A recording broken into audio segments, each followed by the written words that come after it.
जब एक नाउन या फिर प्रोनाउन उसका इस्तेमाल एक सब्जेक्ट के तौर पे किया जाता है, मतलब कि वर्ब के सब्जेक्ट के तौर पे, ठीक है। वर्ब के सब्जेक्ट के तौर पे मतलब कि ये देखिए, ये वर्ब है आपका बार्क, ठीक है। इसका सब्जेक्ट क्या है? The dog. सिंग है आपका वर्ब, इसका सब्जेक्ट क्या है? मीरा, ठीक है। मतलब कि एक नाउन या फिर प्रोनाउन, ओके, एक नाउन या फिर प्रोनाउन के सब्जेक्ट का इस्तेमाल एक वर्ब के लिए किया जाता है, ठीक है। तो वो आपके नॉमिनेटिव केस होते हैं, ठीक है। For example Meera sing a song, इसमें आपका वर्ब क्या है? Sing, okay. और आपका वर्ब का सब्जेक्ट क्या है? वर्ब का सब्जेक्ट है मीरा, तो आपका ये क्या हो गया? नॉमिनेटिव केस हो गया, ठीक है, ओके। आपको कंफ्यूज नहीं होना है। अगर आपको समझ में नहीं आ रहा है कि नॉमिनेटिव केस हम कैसे पहचानेंगे, तो सिर्फ आपको क्वेश्चन करना है, क्या? कौन या फिर किसने, ठीक है। अगर आपने क्वेश्चन किया कौन, अभी मैं क्वेश्चन करूँ मीरा सिंग अ सॉन्ग, ठीक है। अगर मैं क्वेश्चन करूँ कौन गाना गा रहा है, ठीक है, हमारा आंसर आएगा मीरा गाना गा रही है, ठीक है। तो जब कौन आप क्वेश्चन करेंगे या फिर किसने क्वेश्चन करेंगे, उसके बाद जो आपको आंसर मिलेगा वही आपका क्या हो जाएगा? नॉमिनेटिव केस हो जाएगा, ठीक है। दूसरा देखिए, ऑब्जेक्टिव केस। ऑब्जेक्टिव केस क्या होते हैं? When a noun is the object of a transitive verb और preposition, it is in the objective case. मतलब कि जब नाउन या फिर प्रोनाउन ट्रांजिटिव वर्ब या फिर प्रीपोजिशन के बाद आते हैं, वही ऑब्जेक्टिव केस होते हैं। मतलब कि नाउन या फिर प्रोनाउन, ठीक है, नाउन या फिर प्रोनाउन ट्रांजिटिव वर्ब या प्रीपोजिशन के बाद आते हैं। ट्रांजिटिव वर्ब मतलब कि सब्जेक्ट और ऑब्जेक्ट, सब्जेक्ट और वर्ब के बाद, ठीक है। सब्जेक्ट और वर्ब के बाद जो आते हैं ना, वही आपके नॉमिनेटिव, सॉरी, वही आपके ऑब्जेक्टिव केस हो जाते हैं, सब्जेक्ट और वर्ब के बाद, ठीक है। ये हो गया आपका सब्जेक्ट, ये हो गया वर्ब। क्या आ रहा है सब्जेक्ट और वर्ब के बाद? ऐसे ना, ये क्या हो गया? Objective case. क्या हो गया? ऑब्जेक्टिव केस हो गया, ठीक है। नहीं समझ में आ रहा, एक और देख लीजिए, रोहित शाह मोहित, ठीक है।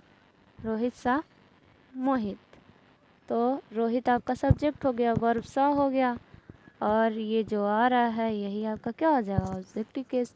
मैंने कहा कि किसी भी सेंटेंस में नाउन या फिर प्रोनाउन वर्ब के बाद जो आता है वही ऑब्जेक्टिव केस हो जाता है, ठीक है। तो नाउन या फिर प्रोनाउन के बाद जो आ रहा है ये है ना, वही हमारा क्या हो जाएगा? हम उसे ऑब्जेक्ट, तो अब जानते हैं कि हम ऑब्जेक्ट हमेशा लास्ट में ही आते हैं, सिर्फ हमें उसमें केस ऐड कर देना है। अगर आपने ज़्यादा कंफ्यूज होना है तो क्या करना है, आप सिंपल समझिए, किसी प्रीपोजिशन आपको पढ़ाया गया है, किसी प्रीपोजिशन या फिर सब्जेक्ट, वर्ब या फिर प्रीपोजिशन के बाद जो आता है वही ऑब्जेक्टिव केस होता है, ओके। अगर आपको समझ में नहीं आ रहा है तो क्वेश्चन करिए क्या या फिर किसको, ठीक है। अगर मैं क्वेश्चन करूँ रवि रोट एन एसे, अगर मैं क्वेश्चन करूँ रवि ने क्या लिखा, आप कहोगे रवि ने ऐसे लिखा, ठीक है। तो ऐसे आपका आंसर आ रहा है, मतलब कि ये कि आपका ऐसे ही क्या है? ऑब्जेक्टिव केस है, ओके, ठीक है।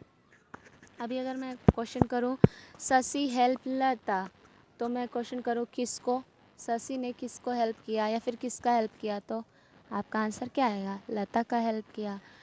तो जो आंसर आएगा वही आपका ऑब्जेक्टिव केस हो जाएगा, ओके। अब ये देखिए, हमारा जो थर्ड टॉपिक है, ओके एवरीवन, थर्ड टॉपिक है हमारा पोजेसिव केस, ठीक है। Wait for a minute. Possessive case, possessive case क्या होते हैं? when the form of a noun in direct position or a relation with something, it is said to be possessive or genitive case, ठीक है। जब क्या noun के जिस रूप में अधिकार या फिर संबंध बोध, मतलब कि जब नाउन कोई रिलेशन शो करे ना, कोई रिलेशन शो करे, जैसे कि चाचा का, मामा का, भाई का, दोस्त का, ठीक है। रिलेशन जब शो करे ना तो वो आपके पॉजेसिव केस होते हैं। क्या होते हैं? पॉजेसिव केस, ठीक है। और पॉजेसिव केस को समझने का सिर्फ यही एक तरीका है कि वहाँ पे हम एपस्ट्रॉफ एस यूज़ करते हैं। क्या यूज़ करते हैं? Apostrophe S. जी हाँ, इसे एपस्ट्रॉफ एस कहते हैं। तो आपको कंफ्यूज नहीं होना है, जहाँ पे भी एपस्ट्रॉफ एस आएगा ना जिस भी वर्ड में, वो आपके क्या हो जाएंगे? पॉजेसिव केस हो जाएंगे। और अगर आप क्रिएट करना चाहते हो पॉजेसिव केस को तो आपको क्या करना है? सिर्फ एपस्ट्रॉफ एस ऐड कर देना है, ठीक है। लेकिन एपस्ट्रॉफ एस हर जगह नहीं आप ऐड कर सकते, ओके। ये नहीं कि कहीं पे भी आप एपस्ट्रॉफ एस ऐसे ही लगा दो, ठीक है। नाउन मतलब कि जब सिंगुलर होता है, ठीक है, जब नाउन सिंगुलर हो तो आप उसमें एपस्ट्रॉफ एस ऐड करके प्लूरल बना सकते हो, जैसे कि the girls dolls, the kings crown, ठीक है। मतलब राजा लड़की की गुड़िया और राजा का ताज, ठीक है। लेकिन इसका हिंदी होता है एपस्ट्रॉफ एस का, ठीक है। तो यहाँ पे लड़की की गुड़िया, राजा का ताज, ठीक है। इसका आंसर का की आ गया ना। दूसरा देखिए, नाउन जो प्लूरल होते हैं ना, क्या होते हैं? नाउन जो प्लूरल होते हैं ना उसमें सिर्फ हम यस लगाते हैं, पूरा फुली एपस्ट्रॉफ नहीं बनाते, ओनली यस ऐड करते हैं, ठीक है। जैसे कि देखिए ये गर्ल्स हॉस्टल प्लूरल है, डॉग्स टेल, बॉयज़ स्कूल, ठीक है। मतलब कि आपने जहाँ पे ये एपस्ट्रॉफ एस, ठीक है, पहले आप एपस्ट्रॉफ लिख रहे थे फिर एस लिख रहे थे ना, आपको प्लूरल में क्या करना है? देखिए सिंगल में आप फुली एपस्ट्रॉफ एस लिखेंगे, ठीक, ऐसे। और जहाँ पे प्लूरल सेंटेंस आ जाएंगे वहाँ पे आप पहले एस लिखोगे फिर एपस्ट्रॉफ लगाओगे, ठीक है। मतलब कि जो आपके कॉमा है वो एस के पहले रहेंगे और पहले एस रहेगा, उसके बाद आपके कॉमा रहेंगे।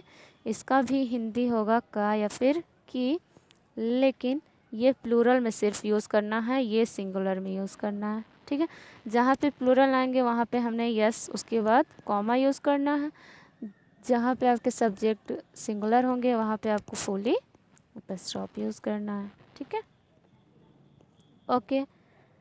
ये तो रही सिंगुलर और प्लूरल की बात। लेकिन जिस भी सेंटेंस में अगर किसी वर्ड में, ठीक है, अगर किसी वर्ड में क्या आ जाए?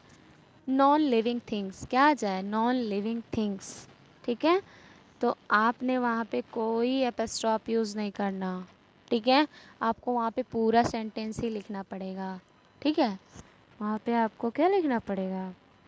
पूरा सेंटेंस, आपको एपस्ट्रॉफ एस नहीं यूज़ करना है। जैसे कि देखिए नॉन लिविंग थिंग्स, ओके, ये देखिए द चेयर्स लेग, है ना। चेयर आपका क्या है? नॉन लिविंग थिंग्स है, और उसको हमने प्लूरल बनाने के लिए एपस्ट्रॉफ लगाया ना, लेकिन ये गलत हो जाएगा, इसमें नहीं लगाएंगे। तो हमने पूरा सेंटेंस बनाना है, पूरा उसको अच्छे से लिखना है ग्रामर के रूल के हिसाब से। तो हम क्या लिखेंगे?